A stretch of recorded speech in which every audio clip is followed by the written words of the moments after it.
सदाराम के चरण कमल बलिहार। वंदौ तुलसीदास गुरु नित रति परोपकार।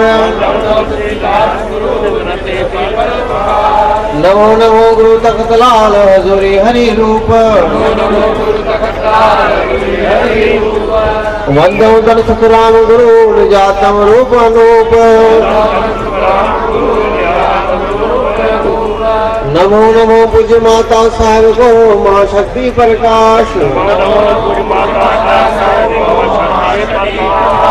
सतगुरु मंगलाराम को वंदौ सहित उल्लास। सतगुरु राजा राम को वंदौ शत शत बार।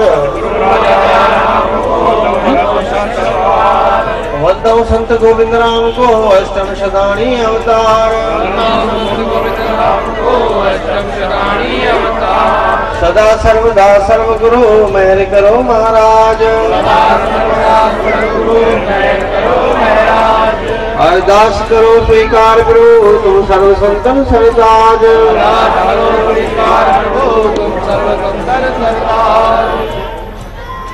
सबनी खां जय सदाराम। वही खुशी की गाल है नागपुर के सदानी सेवा मंडल संतरा नगरी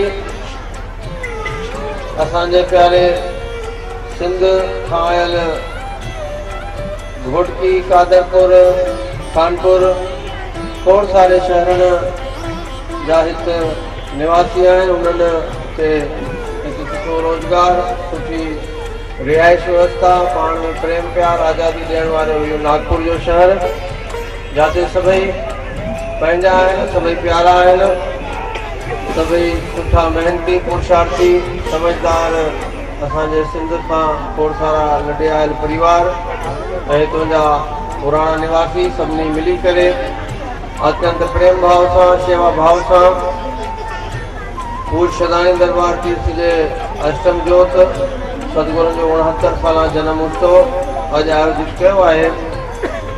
सभिनी खां पहिरियों उन्हनि खे ख़ूब सारियूं शाबाशियूं ऐं वधायूं।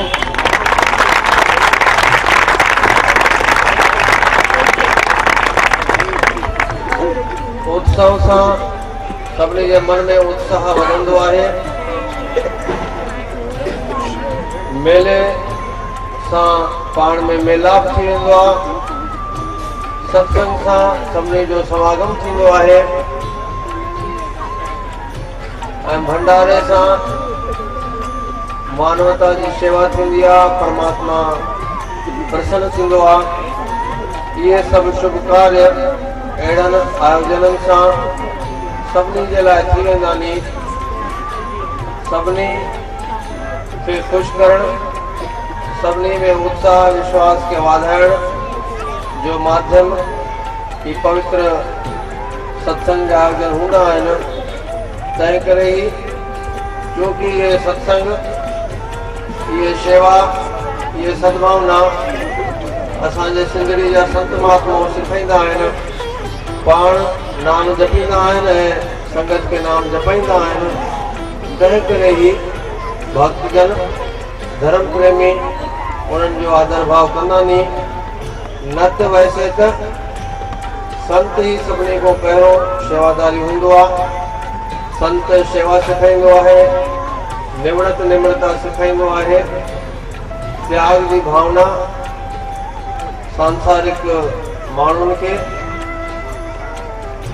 सेखारींदो आहे। त्याग ॾे विर्त ॾे संत ऐं साध सदाई प्रेरित कंदा नी ऐं उन्ही सेवा उन्ही विनम्रता उन्ही त्याग के बलबूते ते इंसान पंहिंजे हिन कलयुग के जीवन में दुखन के सागर में अनेक प्रकार के परेशानियों के भी पार कंदे सुख जो संतोष जो मुंह ॾिसंदो आहे ऐं इन्ही के ही जीवन चवंदो आहे। जीवन भले दुख जो सागर भी आहे पर उनके पार करण सां सुख की प्राप्ति थींदी आहे।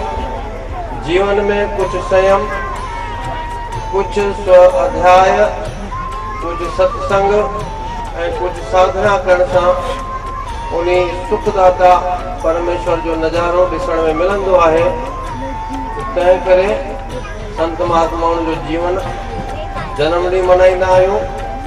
चूंकि हू सदाईं प्रत्यक्ष अप्रत्यक्ष रूप सां रहंदा आहिनि, तंहिं करे उन्हनि जो वरसूं बि इन्ही श्रद्धा इन्ही भावना सां मल्हाईंदा आहियूं कि उहे असांखे वरसाए वञनि।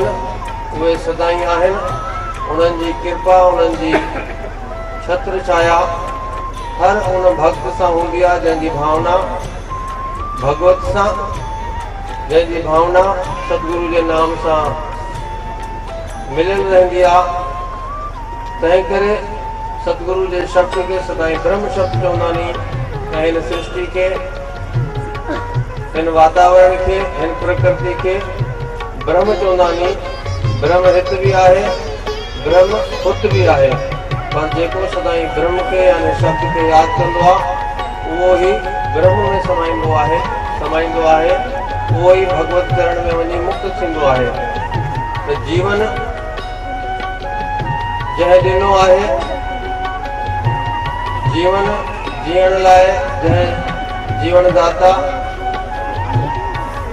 ॾिनो आहे, जंहिंजे लाइ पाण जीऊं था पिया ऐं जंहिंजे ॾिनल जीवन खे जीअ करे हिन जीव आत्मा खे उन जगदीश्वर में मिलाइणो आहे।